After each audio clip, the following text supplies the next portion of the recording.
และเจ้าผู้ใส่ทรงเขินอยากจะรู้เหลือเกินแล้วแม่นเจ้างามได้ไผไอ้นี่อยากสูนคิงเจ้าผู้แก้มปิงซิงอยากสิติงลิงติงอยากจับจองหัวใจอยากผู้ใดต้องเห็นจังใดจังสีได้ใจของเจ้านี่น้ออยากสมัครทักน้องลายังเหลือเขาตายอายในบ่ขอเบอร์ขอเฟซขอไลน์ขอยังก็ได้ไว้ติดต่อขอให้ได้เห็นปองทางของหักของอายคุณหมอซอก็ตั้งแต่รอต้องพอไม่มาตัวอายก็เพิ่งได้พบพ่อเสด็จตื่นของงามของเจ้าละนางฟ้าก็บ่ท้อกับนางบ่แม่นว่าอายนั้นซอลอไอ้แพ้ทางให้เจ้าคักลุงหักเจ้าแล้วละหูบ่น้อหูบ่นาอนุภาพร้ายแรงคำแพงเจ้าหูบอกความงามของเจ้านี่เนาะมีผลต่อใจของอายดีรัศมีความสวยลมต้องเย็นสวยเกือบแม่นอดหลังคุยเพียงแค่เผลอสบตาแผ่นดินมันขาวๆก็สิมีแห่งจำใจแท้นอวาสนาชีวิตบักเพิ่งสิมีโอกาสได้ต่อยบ่นอพอยิ้มที่เจ้าส่งมาบอกเลยว่าอายนั้นขึ้นต่อคนพบแล้วแม่บักทำน้อยในอนาคตอนาคตก็ตั้งแต่รอต้องพอไม่มาตัวอายก็พึ่งไม่พบพ่อเสด็จตื่นของงามของเจ้าละนางฟ้าก็บ่ท้อกำนางบ่แม่นว่าอายนั้นซอลอไอ้แพ้ทางให้เจ้าคักลุงหักจะแล้วละหูบ่นอหูบ่นาอนุภาพร้ายแรงคำแพงเจ้าหูบอกความงามของเจ้านี่เนาะมีผลต่อใจของอายดีรัศมีความสวยลมต้องเย็นสวยเกือบแม่นตกหลังคุยเพียงแค่เผลอสบตาเจ้าหูบอกโอ้เจ้าหูบอก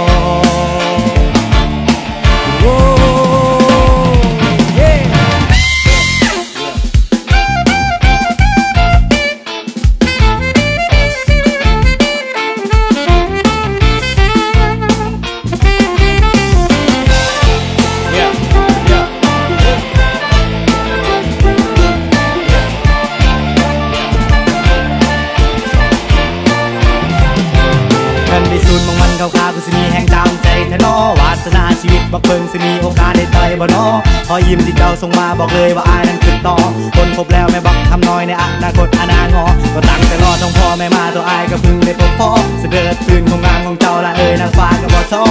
กำนางบ่แม่นว่าอายนั้นซอลอให้แพ้ทางให้เจ้าคักลุงหักจะแล้วละหูบ่นอหูบ่นาอนุภาพร้ายแรงคำแพงเจ้าหูบอกความงามของเจ้านี่เนาะมีผลต่อใจของอายดี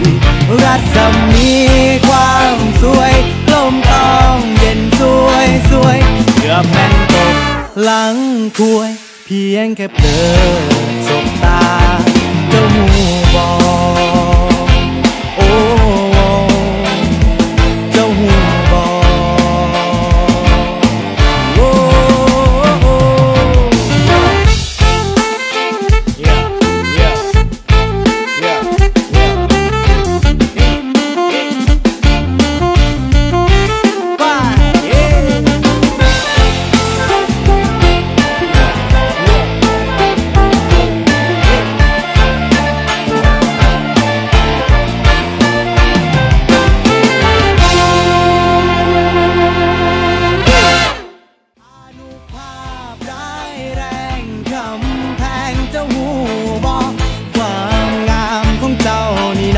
มีผลต่อใจของอายดี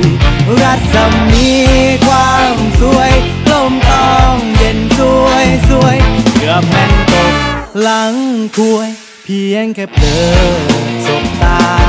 เจ้าหูบอก